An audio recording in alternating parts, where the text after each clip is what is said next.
author of The New Reagan Revolution, live in California. All right, Mike, let's get straight to you. And let's get straight to the premise of what you're saying here. You're saying that President Obama is doing to the United States what your father did to the Soviet Union. That is, making it go broke.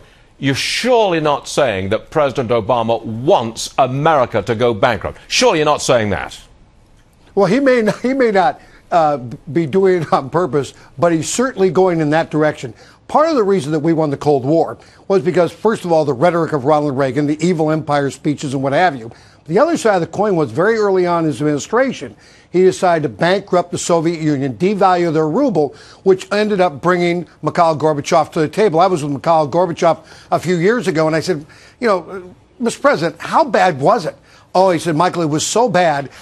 Can you imagine Russian women not able to get pantyhose? I had to appoint a czar of pantyhose to get pantyhose into the Soviet Union to get the women off of my back.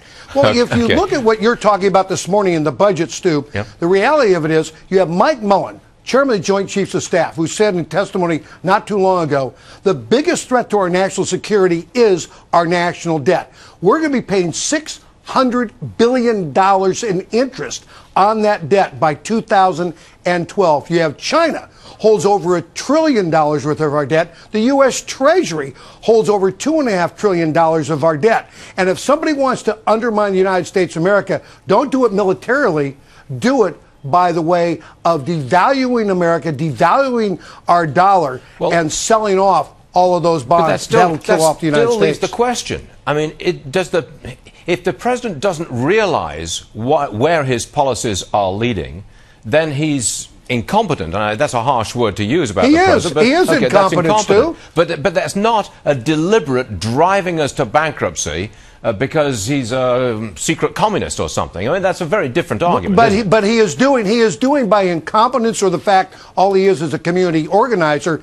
He is, in fact, bankrupting the United States of America with all this debt that we are piling up. The printing of money and what have you is doing what to the dollar? You have other countries now saying they want to get away from the dollar, go to another form of monetary design, if you will. And by the way, if I could just jump in for a minute, I'll bet you dinner the legislation that comes after the shutdown includes back pay for everybody that loses their jobs.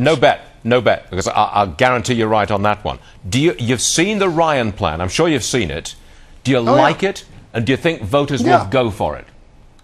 Well, there you go. It's about voters. They talk the game. Do they want to play the game? Ryan has a plan. Like you said earlier, he has a plan. Somebody else wants a better plan, write a better plan. But they're not. Ryan is doing something. Thank God for Ryan. This guy could be president someday. 2016 or 2020? Either one. Okay. Mike Reagan, the voice of reason from California. Thanks for joining us, Mike. Always good stuff. Thank you.